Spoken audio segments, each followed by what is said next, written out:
Hey everyone, my name is Stephanie Romero, and my multimedia presentation is going to be about the hidden dangers of juuling among teens and young adults.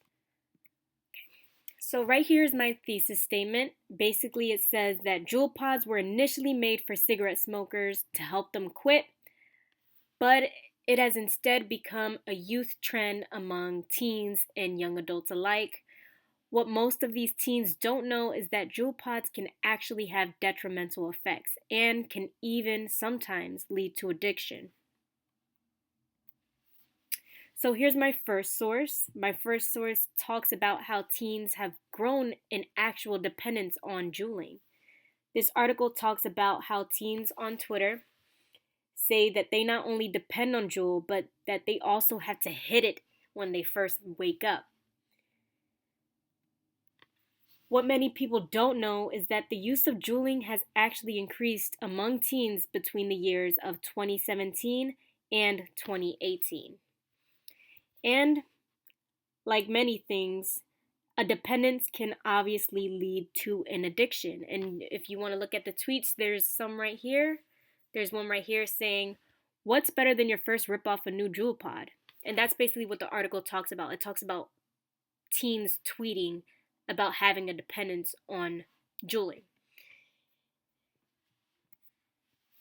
So in the same article, we're trying to figure out why is there a dependence. And what most people actually don't know is that Juul pods actually contain nicotine. And this is probably why it's so easy for teens to grow dependence on the product. And many teens may not know this, but nicotine is a very addictive chemical and it's found in tobacco.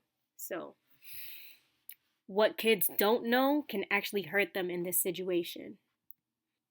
So, here's my second source, and it basically talks about how juuling is a very much trendy thing to do. Despite its probable detrimental effects, juuling has become the trendy thing to do among teens and young adults, as I just said.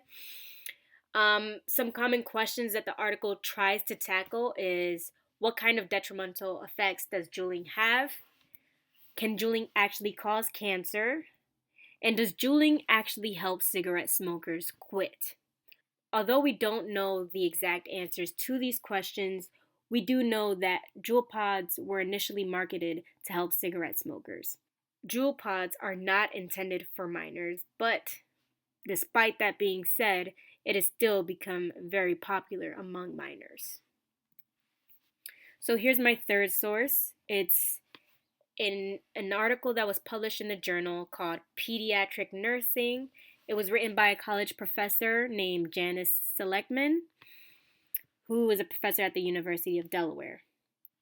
Seligman says nicotine delivery has resurfaced in a new format.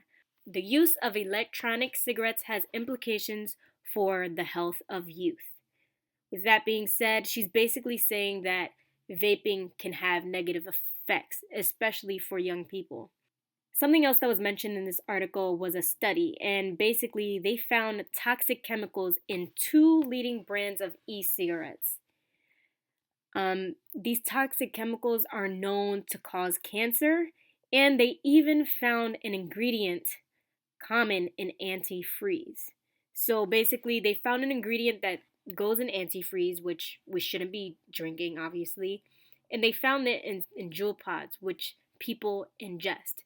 So that, as you can see, this is a very dangerous, scenario, especially for young people. So here's my fourth source. Basically talking about why minors are so attracted to Juul pods. What makes young people want to buy Juul pods?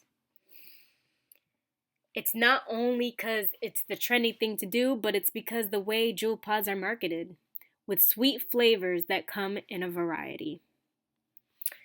So, to carry on with this article brings in the perspective of Juul companies. Juul companies say that they don't intend to sell their products to minors, but they say this while advertising their enticing flavors. And by making the Juul pod look like a flash drive, makes it only easier for students especially to hide Juul pods in a school environment.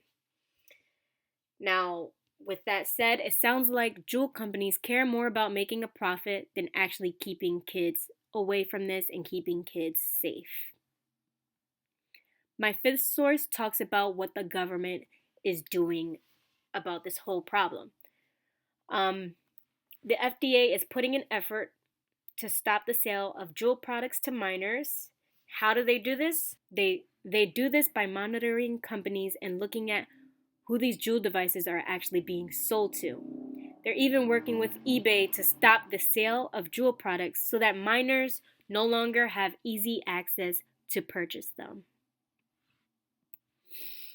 So what we learned in this presentation today is that despite being a youth trend, Juuling is very much dangerous and can negatively affect your health.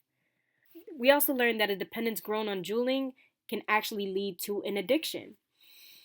We also now know that Juul pods contain nicotine, which is a very highly addictive chemical, and these Juul pods can also contain chemicals that can cause cancer.